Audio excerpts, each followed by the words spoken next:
Hey, another Broken Meeple Top 100 episode. Don't worry, only 5 left. 4 more of the Top 100 countdown and the Aftermath episode, and then it will all be done. At least until next year. And then, of course, I gotta get other top 10 lists done, and then there'll be more reviews by that stage. And also, I gotta do an FAQ at some point, for letting people know what I think of like frequent questions I get asked. And also, I've got another podcast to do. Oh, blimey, I got a lot to do. I wish I got paid to do this, but oh well, no matter. The responses I've had from people who have enjoyed the list, it's been overwhelming, as I've said. So thank you for that. Hope you keep enjoying it. So 40 to 31, we're getting closer and closer to my favorite games of all time. And well, looking at 40 to 31 is actually relatively interesting because a lot of them are mostly droppers, although not much. I mean, some of them are fairly steady. There's a couple of big uns, but not too many. A couple of risers, again, not too heavy. But the interesting thing with this section of 10 is that there are no debuts. Not a single debut. Every game on this section of the top 10 has been in the list before. Whether they have fallen or risen, they've been here. Nothing new here. So those other 6 debuts I mentioned, they're all going to be in the top 30 games. So those have really made an impact on me. But that means these ones are ones that, they're familiar to me and hopefully they're familiar to you. So 40 to 31, let's get cracking.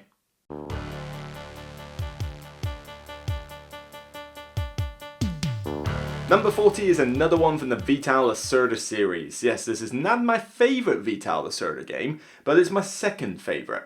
And this one was kind of umming and ahhing for the top spot between this and another game, because I was kind of ho-hum as to, which one do I prefer, because this one has a theme I prefer, but this one has streamlined mechanics I prefer, and it was kind of toss and turn, but for this year at least, it has settled with this one being my second best.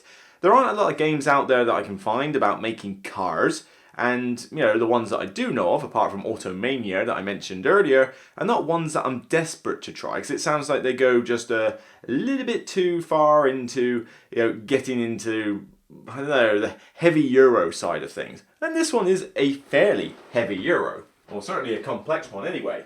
Whoop, here we go. Got to try and keep this in the box though, because it is hard. The lid does not go on this very well. This is way too small a box. Kanban, Automotive Revolution. Yes, this is a game that, despite the fact that the rules to this are a little bit on the complex side, I'm going to try and put it over here and hope the box doesn't collapse on me. The rules are complex, but the designer put some better rule set online and you can get good rule references for it. But when you know how to play this game, Kanban is a delight. It's got, a very sort of pretty looking board, but you've got all the different departments as you are in this factory trying to build a car from the design stage all the way to getting the parts, to testing it on a track and reporting into the admin meetings at the end of the week to try and meet objective goals. All the while, you're dodging your boss Sandra, who's going around all the departments and inspecting them from time to time. If you're there when she gets there, then you have to make certain you've met some criteria. You can play with her in mean or nice mode. I don't recommend playing in nice mode ever because it's a bit too easy to exploit the victory points you get from her giving you a nice good mark. Whereas if you play her in mean mode, which is the best way I like to do it, and let's face it, that's kind of what your boss is in all the time, isn't it? Mean mode. This one has you get penalised points if you don't meet the criteria, but it never feels so punishing that you can't recover. Most people get hit by it, you do know how to dodge it, and so it just seems to work a bit better. It seems more balanced and a bit more thematic. And that's one thing about this game. It is a very thematic car making Euro. You make a fair few cars over the course of the game, but we're not talking to the lengths of Automania. And this was the first game that introduced me to Vital Lacerda. By this point, I don't think he'd released many games, and I hadn't tried CO2 at that point. So Kanban was my first entry.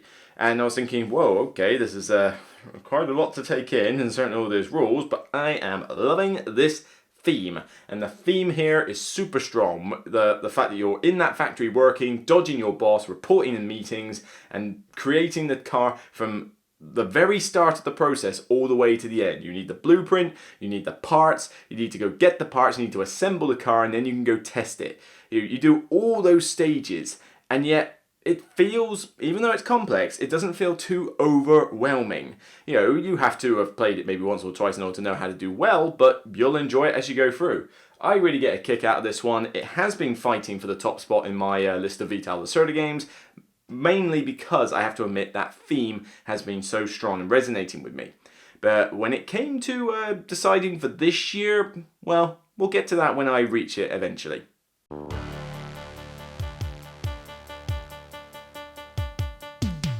My number 39 is an example that not every game on this Top 100 has to be this mammoth 3-hour Euro game. It can be a nice, simple gateway game. One that I get to the table all the time, one that just resonates with players every time I show it. In fact, yesterday I was at a Portsmouth Retro Games Fest, and this game was the second most popular game that came out. I don't believe, have we already had... No, the most popular game, Azul, was, taught, I must have taught it about 6, 7, 8 times. This one I taught about 4 or 5 times. People had barely even heard of it, but for some reason just wanted to try it. It looked pleasant to them. It's a tile, polyomino tile laying game, and it is my personal pick of all the tile laying games. Doesn't matter who designed it or what. Yep, I still hold that Baron Park is the best tile laying polyomino game out there. Yep, sorry if you love Cottage Garden, bleh, boring. Sorry if you're the biggest lover of Feast for Odin. It was on my top 100, give it a break. I do like it, but it's kind of half and half in that game, and it's pretty sort of long, complex, and arduous. But here, it's just pure, straight simplicity, and does up to 4 players. I like Patchwork. Patchwork was great, but it only does 2 players, so it's kind of restrictive.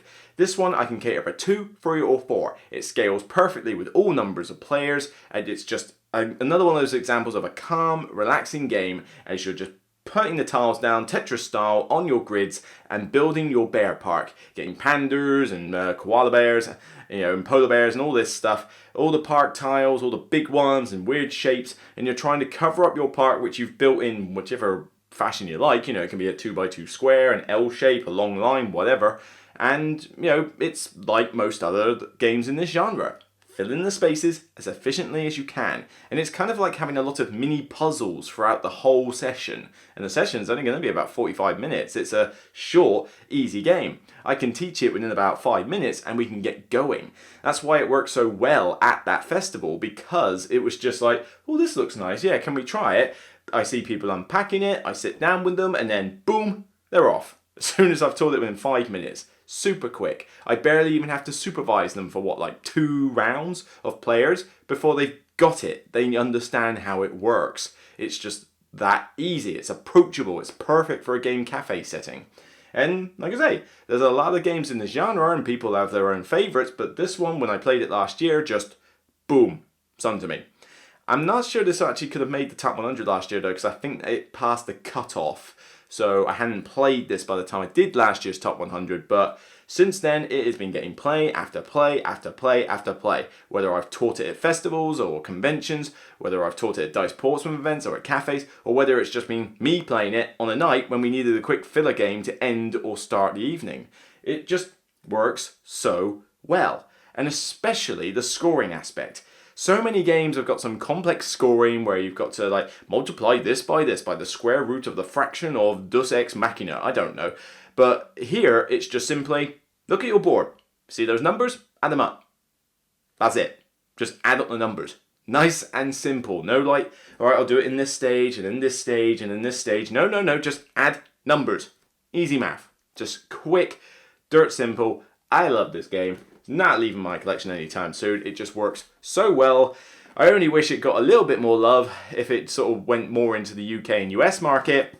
Maybe it was called something other than Baron Park, to make it a bit more recognisable. But yeah, and well, the fact that I love bears in general has has a little reflection on me loving this game, but that minor thing aside, I love it for its simplicity and its good little mechanics. So Baron Park, 39.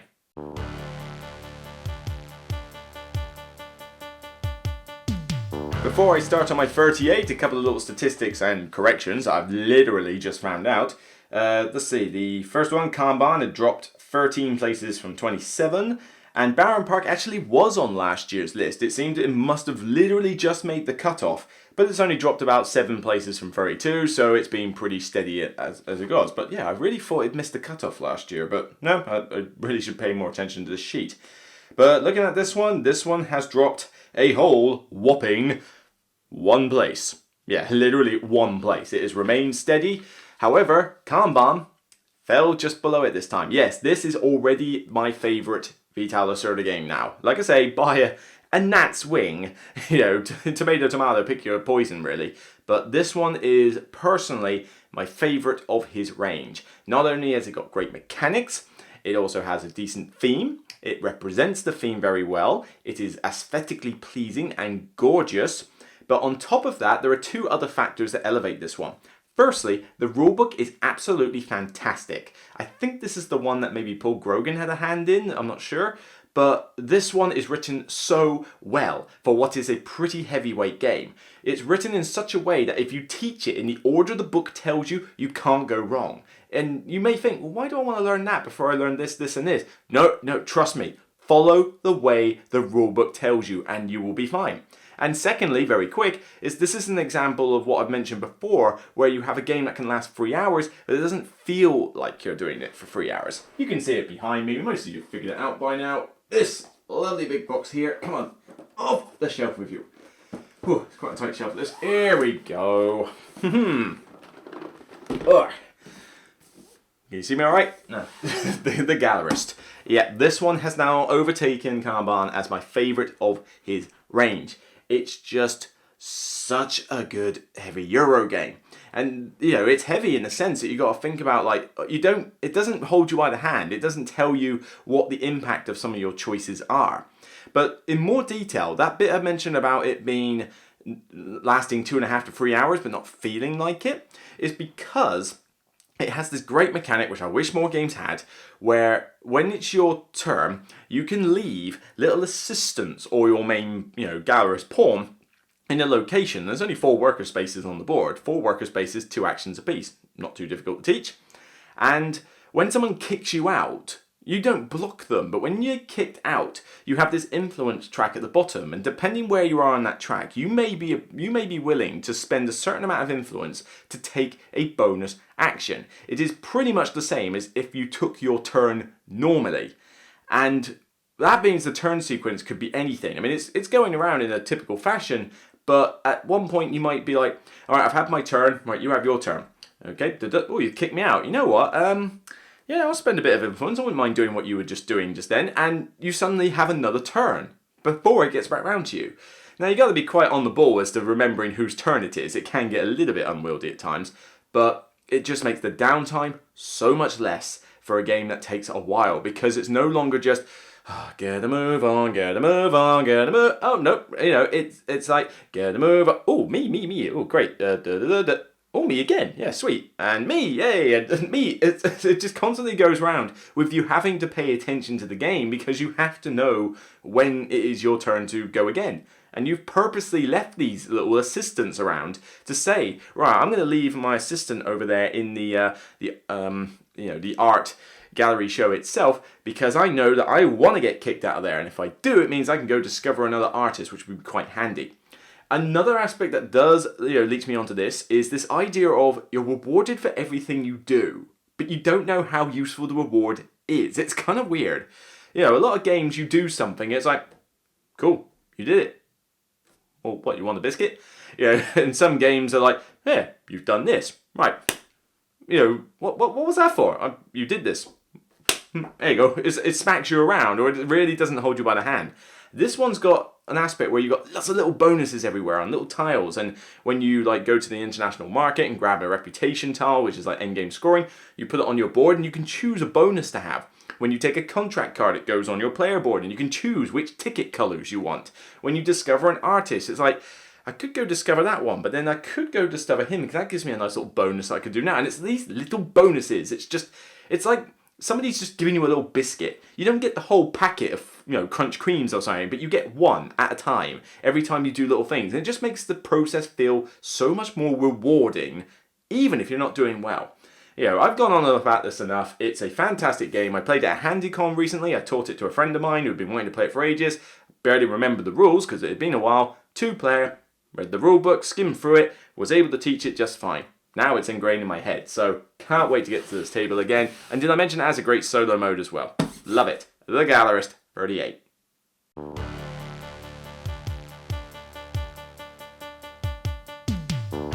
14 places has dropped for this one, yep, but it's still, going strong. I just haven't got it to the table in a while, and it is quite a fragile game. It requires the right group to play with, and if you don't find that right group, then it can go a little flat. But then, that's the way with a lot of social deduction / negotiation games. This is a Dice Tower Essential, which I had been waiting for so long when I first heard about it. And it wasn't that I first heard about this particular game, it's that I saw the Dice Tower crew on a live marathon playing an older version of this. I think they called it Robin Hood or Ans to the Grand, I don't know, some weird German name. But it was basically, as soon as I saw that, it's like, this looks hilarious. I want this game. I want to try it now. So when it was getting reprinted in the Dice Tower Essentials, I sought it out and I was not disappointed. This is Sheriff of Nottingham. And this has got the full expansion in it for Merry Men, which makes it even better than before with the extra modules. I can go to 6 players if I really want to. But it certainly also adds like extra reasons to lie. Because some people think, oh, well, I'll just tell the truth and it's the easiest thing in the world. Well, it's not the easiest thing in the world always. But here you've got more incentives to lie because it gives you like black market deals and like objectives you can go for and the Merry Men themselves, each of which requires you to be to not tell the truth. But you can still tell the truth and still do pretty well. So it depends how good your poker face is. But I love hamming it up roleplay wise in this game. With each player taking on one of the characters and just role-playing it.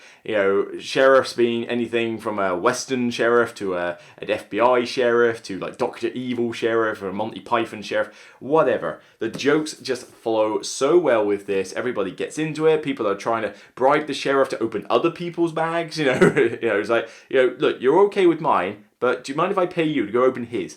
He looks shifty. Look at him and his moldy bread. It's great.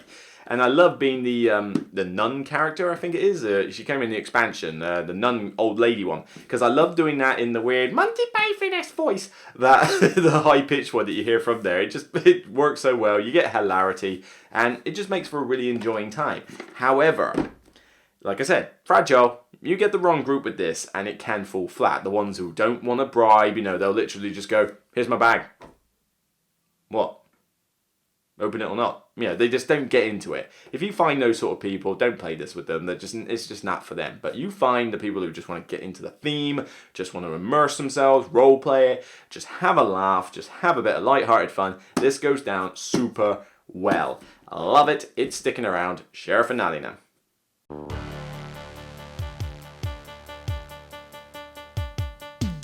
For number 36, this has climbed 2 places. Yep, this is another steady one from 38 to 36. It's remaining pretty steady. Still really enjoy this. It's a hard one to get to the table, but I enjoy playing this in a group, but I certainly love playing this one solo, so that I can use some of the extra characters like Friday and the dog. Guessed it yet? Yeah, this is the predecessor to First Martians that I mentioned before. Portal's first attempt at this whole survival co-op malarkey, at least to my knowledge. And it is, oh god, it's a heavy box. Here we go. Robinson Crusoe, Adventures on a Cursed Island. This is the 2nd edition version. I got rid of my 1st edition Z-Man version because this one was more pimped up, had better components. Not to mention it had a much better rulebook. The rulebook's not perfect still, but my god, is it a lot better than the first version was. And it's also in a nice square box as opposed to the weird sort of coffin box that the other one was. It was kind of weird. Not to mention, if you don't know how to play the game, whoop, it's on the label. Watch it played. Rodney Smith, he does a good video on this, so you can learn it from that way. But this is as tough a nails a survival co-op as you're going to get. It's just like, the minute you're on this island, everything just wants to kill you, and you most of the time will die. But you'll have good fun doing it. Because it's wonderfully thematic. You've got exploring the island, you've got to be careful of predators, you've got to build up roofs for the rain and the shelter from the weather, you've got to build up defences, and all the while you're trying to do an objective which, depending on the scenario you do, is completely different. The first one, which is like insanely hard, but I have beaten it, is literally just build a signal fire. You've got to build a giant signal fire to get yourself off the island. Sounds easy, right? Yeah, good luck with that. Trust me, you play this game and tell me it's easy. Come on, I dare you, I double dare you. But the other scenarios are really nice and varied. You've got one where you're searching for lost items like Indiana Jones style. You've got another one where your friend Jenny is out on a rock and you've got to build a raft to get to her before the storm takes her away. You've got a Swiss Family Robinson where you've just accepted your fate, you're never going to get home, let's build a home and family here. Then you've got Cannibal Island and Volcano Island. There's even a King Kong one from a DLC version, and it's just wonderfully varied.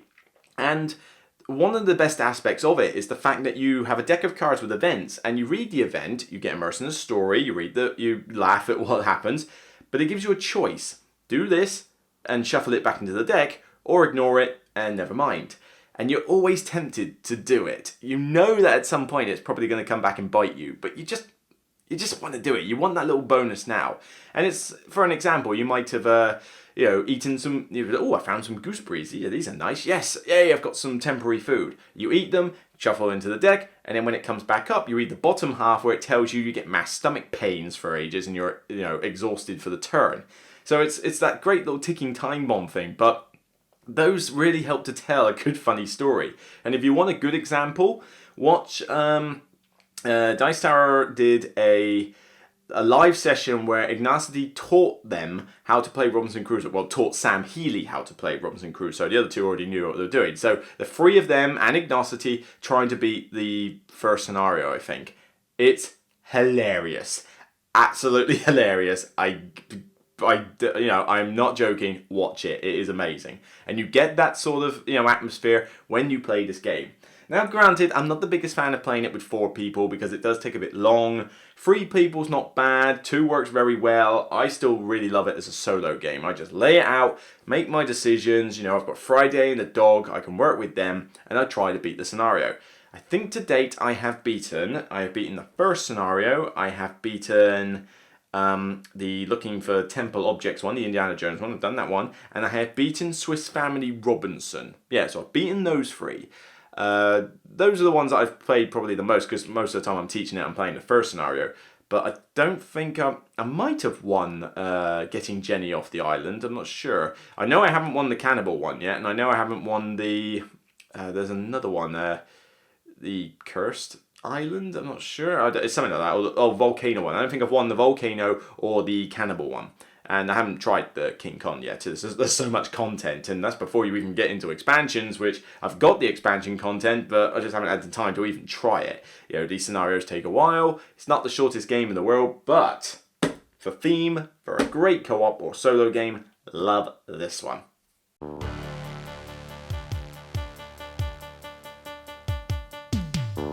My 35 has dropped quite a bit actually, 24 places. This used to be my 11th favourite game. It is starting to fade a bit the more it gets bloated. It's a directly proportional relationship that the more bloated it gets, the less I'm loving it. I'm not going to get it for you because it's in that giant vault box up there.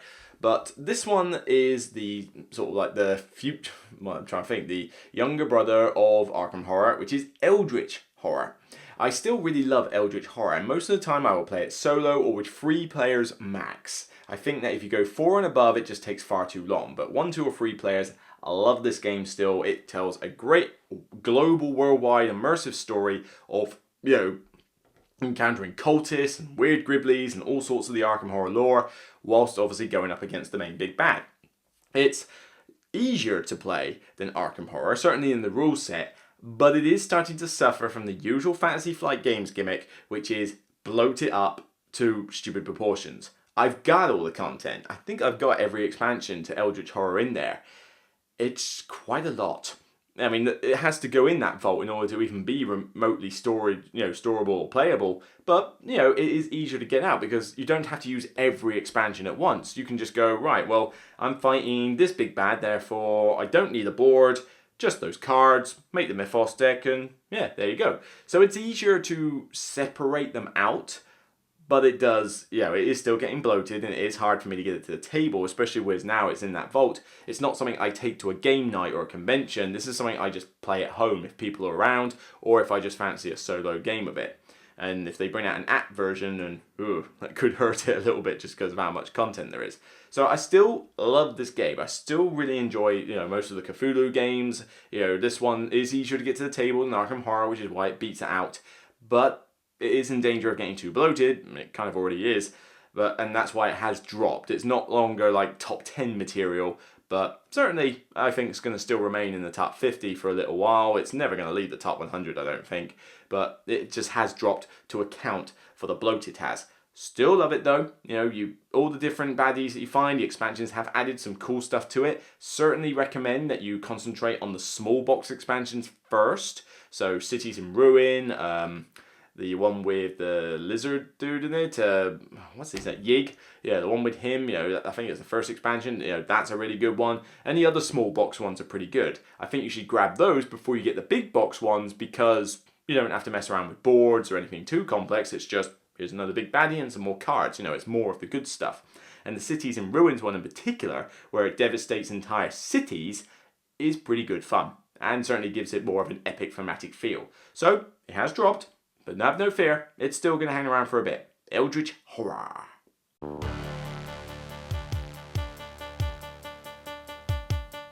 My 34 has climbed 6 places. I'm not entirely certain why, to be honest. I expected this one to drop a bit more, or maybe just to remain steady, but it's still unlikely to hit the top 30. It's probably going to remain in this bit for a while.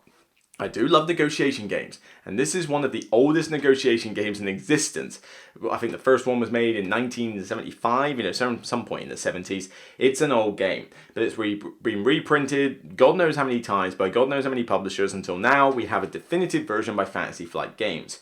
Again, fragile. Play it with the right group. But when you've got 5 or 6 of you playing this game and getting into the theme and they're role-playing it, wow, do I love Cosmic Encounter.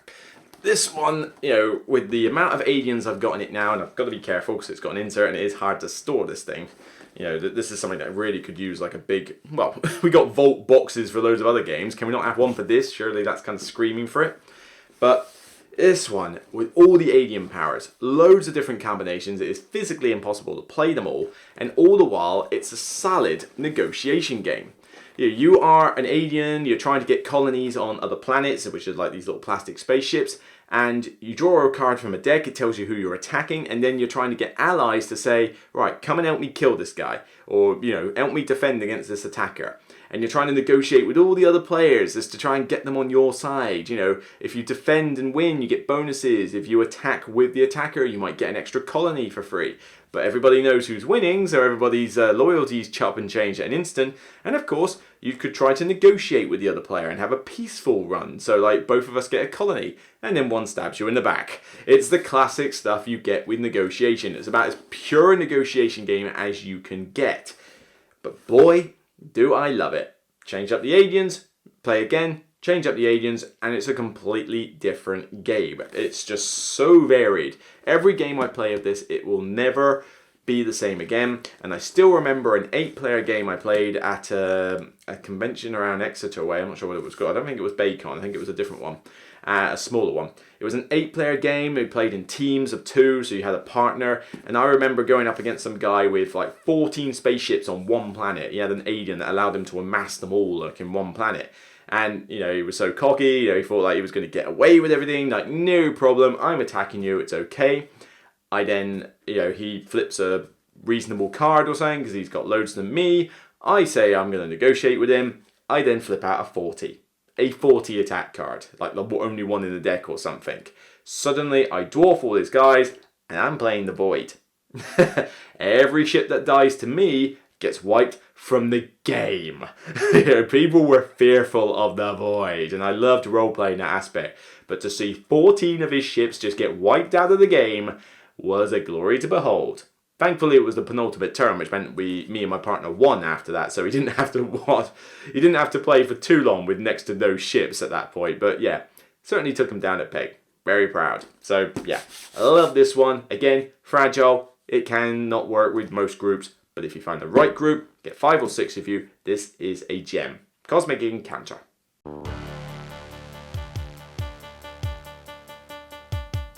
My 33 is another steady game, 32, 31, it's only dropped 2 places since last year.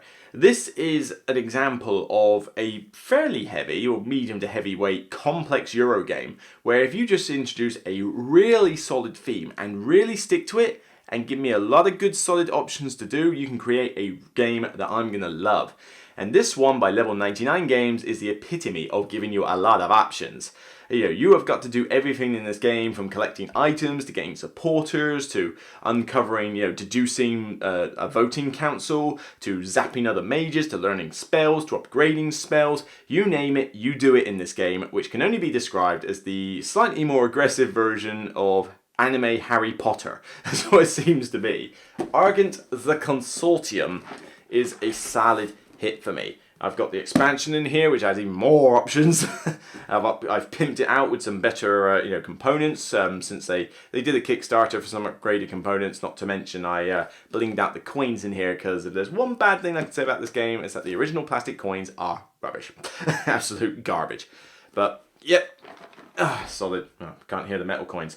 But with this one, you are a collection of mages.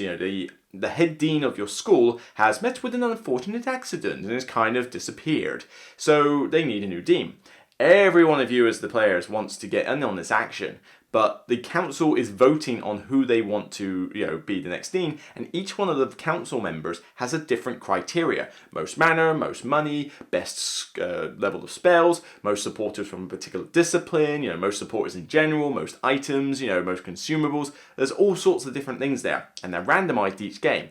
Granted, I wish there was a few more, but, still love the variety that they've got. But you don't know what they are at the start of the game. You have to collect these things called marks, which allow you to flip over a card in secret and go, oh, so one of these guys wants a lot of mana, does he? Fine, I better stockpile on a lot of that. But you don't want to make that too obvious, because then if everybody else around this table tweaks that, you're stockpiling a lot of mana. Blatantly, somebody there wants that. You've just saved them the trouble of having to find out for themselves. So you've got to be a little bit crafty into how you do it. I love the fact that you have to do this little deduction element, but you could ignore that. You could just try and gamble and say, you know what, I don't really care what the council wants to do. I'm going to collect a bunch of stuff and hope I do well. And you might do well because you're spending more time actually collecting stuff than you are trying to figure out who they are. Of course, you're going to find out who some of them are, but it is possible to find out all of them by the end of the game. Question is, do you now have enough stuff to please them? It's a solid, complex game though, and I do mean complex. You've got a lot of options you can do, the mechanics of how the rooms work and like where you place your mages. Each mage does a different thing depending on what color it is. Everybody's got different variety of mages. It is not a simple game. It's a heavy, complex game, but I love it. The theme is very strong. There's a select group of us in Southampton who love playing this game. I really love it. There's just something about the theme, plus the fact that it gives you so many options. Granted, you have to sort of consider that you don't always have the best option in the world, but it's just the fact that it's like, what do I want to do? Do I want to get supporters, get items, go over there? Should I consider this? It's tense, it's fun, love it. Argent the Consortium.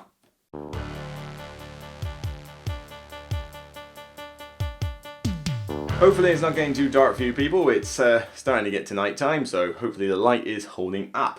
This one is a big climber actually. This is quite a surprise. It's climbed 13 places. So this was previously 45, now it's 32. And, it's hit the table a little bit since then, but I think it's just because I've had a new appreciation for it. It's not because of expansions, because I think by the time last year's came out, I think I had all the expansions for this game. I think it's just the fact that when I've played it since, I've just appreciate it more and more for how good a game of this is. I have always commented that one of my favourite components in any game has been the giant boulder dice that this game has. These things are so huge and chunky with their D6s that are all custom as well. They've got little different symbols on them that they are basically lethal weapons if you were to use them like a hobbit in a throwing stone match or something. They are so good, so lovely to juggle in your hand and then roll. And depending on what well, I was about to give the name away. Depending what stage of the game you're at, you pick up a different set of dice and roll them. They got slightly different symbols on them, that's pretty much it. But you just feel good. It's like, I can pick up the summer dice now. I can pick up the winter dice. And, on top of that, you've got a good amount of, sort of drafting at the start. You're playing cards. You're building up a tableau, like building a little engine, whilst respecting a very cool theme of being mages in a tournament. It is this one that you can see right here. Oop, don't let Spyfall come out and... nope, leave that. Seasons. I don't know what it is. I've just grown to like it more over time. You're playing in a 3-year Wizard tournament. You draft a few cards at the start from a deck, which has now gotten pretty big with a lot of different varied cards. And the idea is that as you go around each season of the year, you roll these dice depending on the season, and you draft the dice. So you decide like, oh, you know, I need some mana, I need some earth mana, now I need some fire mana. I could do with an extra summoning gauge power so I can put more cards on the table. You know what, I could do with more cards in general. I want to transmute some mana into victory points. There's a lot of different options that you have depending on what dice come out. And, you know, it's a very tactical game in that respect, as well as having some strategy. But two things I really love about this game, ignoring the giant boulder dice, which I do love. In fact, actually, I've got to get them out again. Now that we're talking about this, yes. Look at these things. Oh, they're amazing. Love them. Oh, these things are so good. Look at it. It's like having a rainbow-coloured Skittles in my hand. It's like, these are so nice. Oh, God, dropping them everywhere. So nice, so satisfying, and so huge. I love those things. So, but other than that, stop being a child. The two real aspects I like is when you draft from anything. I mentioned this with Pioneer Days when I did that one.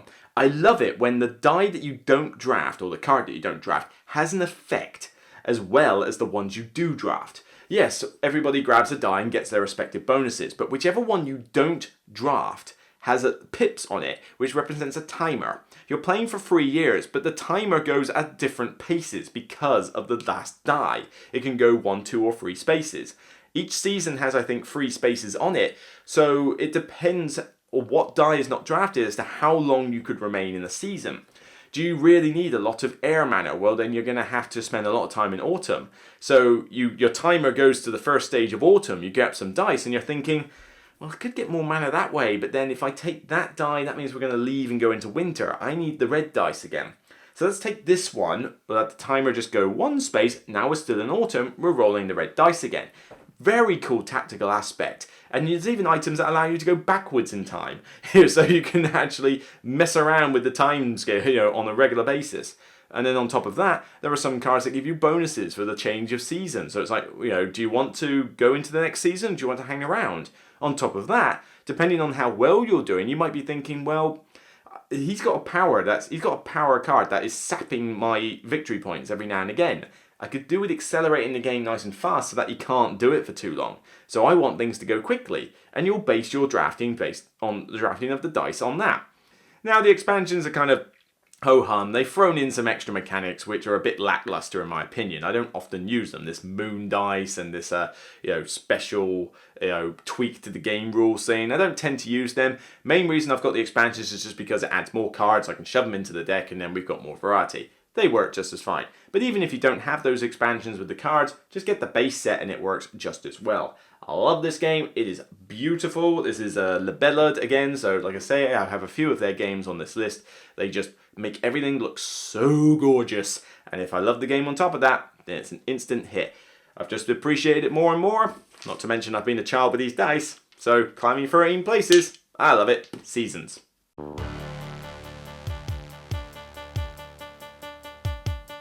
And finally, to wrap up this session before dark, it's only dropped 3 places, 28 to 31, so yeah, it's in a different batch of 10, but it makes no difference when you get to this stage. I love this game. I have always touted this as the Game of Life advanced version, or Euro version of the Game of Life. I even played this recently at HandyCon actually, and I've got a couple of mates who really love this game. One in particular who adores it, probably loves it even more than I do, and I'm the one who showed him it. But it means that I have the perfect group of people to play this with, where we just ham it up and get into the theme so badly. This is a sandbox Euro game where you just create your life from teenage to old age, and you just revel in the stories you tell as you take on projects, collect items, take on activities, get a job, find a date, all these things. You decide how you want to do your life. Perfect sandbox style game. Love it to bits. Ooh, The Pursuit of Happiness, yes.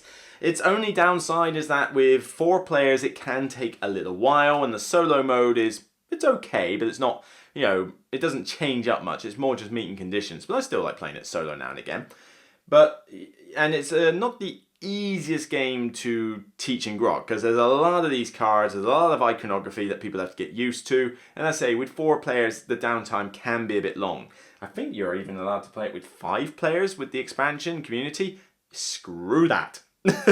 3, 2 or 1 players is ideal, 4 is acceptable if you know what you're doing. 3 new players, a little bit hazy, but like I say, that's the side thing.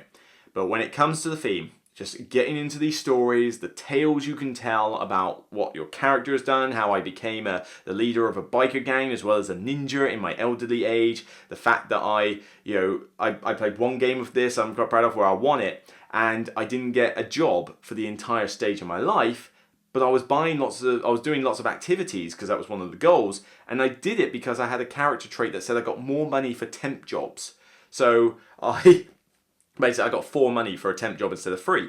So I survived on temp jobs, but then I found a girlfriend who basically gave me money for being in a relationship with her. So I was literally leeching money off her and doing the paper round for the whole life and surviving on there, taking her out on activities and stuff like that. It sounds really bad. I mean, I don't want to be in a relationship with anyone who ends up doing that, doing a paper round the whole life and leeching off money.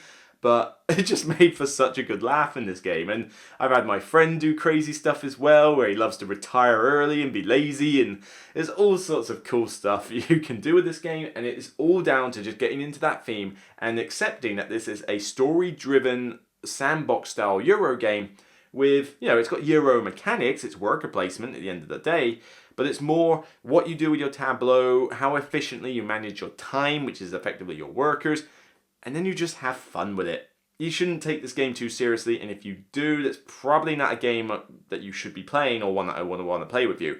I want people to play this game and just have a blast. Just succumb to the theme, succumb to the stories, and just go nuts with it. Which is why I do have a group of 3 or 4 of us who are like me in that respect, and it just makes for some of the most fun gaming experiences I've ever had. Pursuit of Happiness, rounding off this batch of 10 at number 31. I love it. So, that's another batch of 10, 30 games to go. I've already talked about some of my favourite games that I've had here, and we're only on to 40 to 31, which means that when we get into these top 30, these are going to be games I adore. Absolutely adore. For whatever reason, and next time we have some movers and shakers, some steadies, some fallers, but we've also got 2 debuts, so 2 debuts on the next batch of 10.